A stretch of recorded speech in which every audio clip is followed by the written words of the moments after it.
ஜெய் வாசவி. இன்று 22 மற்றும் 23வது ஸ்லோகம். ஏய்தர் விமுக்தக கௌந்தேய தமோத்வாரைஸ்திர் பிர்நரக ஆசரத் ஆத்மனக ஸ்ரேயஸ்ததோ யாதி பராம் கதீம்.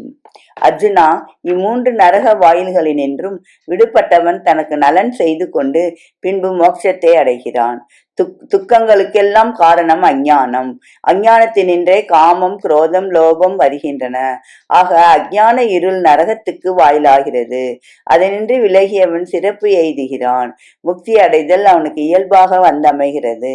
கெட்டவன் ஒருவன் திரும்பி மேல் நோக்கி போக ஆரம்பித்து விட்டால் அவன் அதிவிரைவில் முன்னேற்றம் அடைந்து வருகிறான்.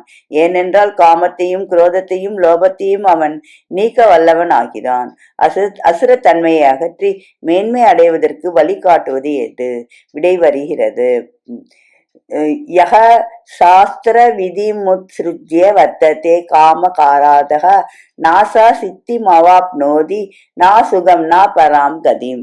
காமத்தின் வசப்பட்டு சாஸ்திரத்தின் ஆணையை மீறி நடப்பவன் எவனோ அவன் பரிபூர்ணனாகான், சுகம் பெறான், முக்தி அடையான்.